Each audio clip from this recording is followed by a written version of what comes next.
स्कंद पुराण में हनुमतेश्वर महादेव का वर्णन आता है। हनुमतेश्वर महादेव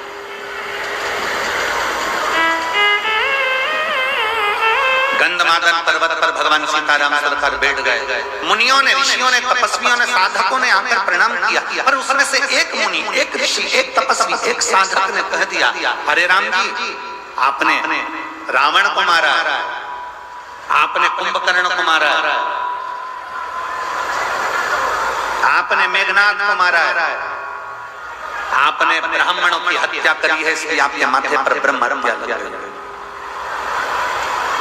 आपके मस्तक पर ब्रह्म हत्या लगी है, आपके माथे पर ब्रह्म हत्या लगी है। राम जी,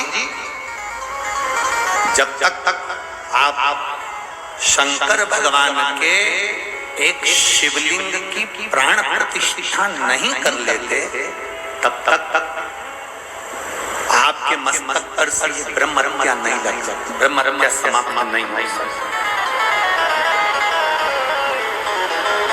ध्यान देना,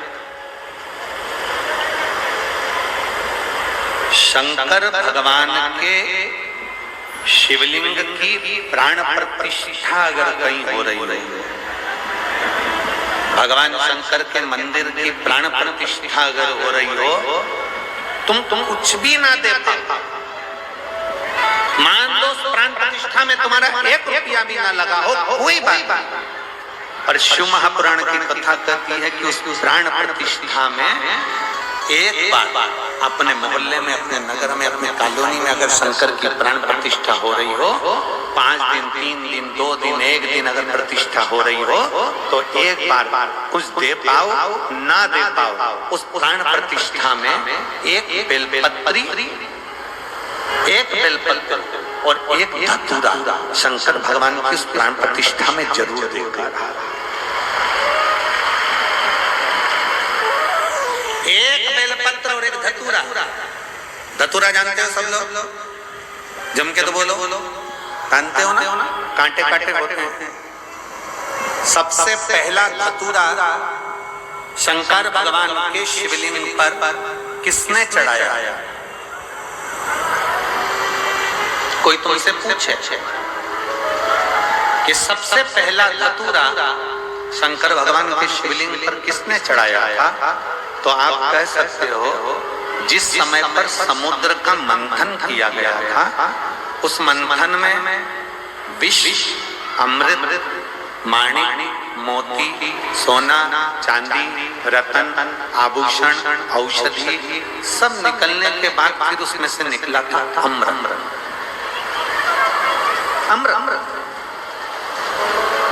अमृत जो निकला, उस अमृत को देवता असुर दोनों को बिठाकर भगवान नारायण ने मोहिनी स्वरूप धारण कर उस अमृत को बांटा।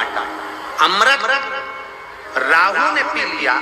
चंद्र सूर्य के कहने पर राहु का शीश कटा, ऊपर का भाग राहु, नीचे का भाग केतु बन गए। राहु केतु ने इतना उपद्रव मचा दिया, राहु केतु ने इतना उपद्रव कर दिया, इतना उपद्रव कर दिया कि चारों तरफ हाहाकार मच गई। तब श्री हनुमान जी महाराज को मालूम पड़ा, भगवान शंकर को मालूम पड़ा, शिव जी ने कहा चिंता मत करो, इस राहु को मैं दंड दूंगा। और जैसे राहु के लिए त्रिशूल उठाया, इतनी देर में राहु भागता भगवान शंकर के पास पहुंच गया। शिव जी को प्रणाम करा। शंकर तो नेत्र बंद कर बैठे थे। राहु के पास में देने के लिए क्या है? असुर राक्षस प्रवृत्ति का था, क्या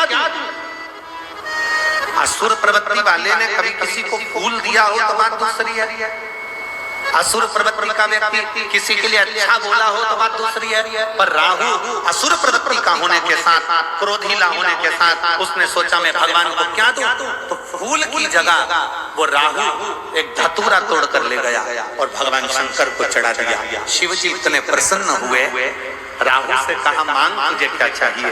राहु कहता है मुझे देवता मार देंगे, आप कृपा करो। शंकर भगवान ने राहु से कहा तू भी मेरी जटा में जाकर विराजमान हो जा। राहु शिव की जटा में जाकर विराजमान हो गया। इतनी देर में केतु आ गया, बृहस्पति आ गए, बुद्ध आ गए, शुक्र आ गए, शनि आ गए। सबने भगवान से प्रार्थना करी तो सबको भगवान शंकर ने अपनी जटा में विराजमान कर दिया। इसलिए शिव महापुराण की कथा कहती है, शंकर भगवान को जब हम एक लोटा जल चढ़ाते हैं, कोई तुमसे कह दे तेरा मंगल बेकार है, कोई तुमसे कह दे तेरा शनि बेकार है, कोई तुमसे कह दे तेरा बृहस्पति बेकार है, कोई तुमसे कह दे तेरा राहु बेकार है, कोई तुमसे कह दे तेरा केतु बेकार है, कोई कहते तेरा नवग्रह बेकार है। एक काम करना, रोज अपने घर से एक लोटा जल लेकर शंकर को समर्पित करना, और प्रदोष का दिन हो और प्रदोष काल हो, एक धतूरा शंकर भगवान को समर्पित करना प्रारंभ कर दे, तेरे सारे ग्रह प्रबल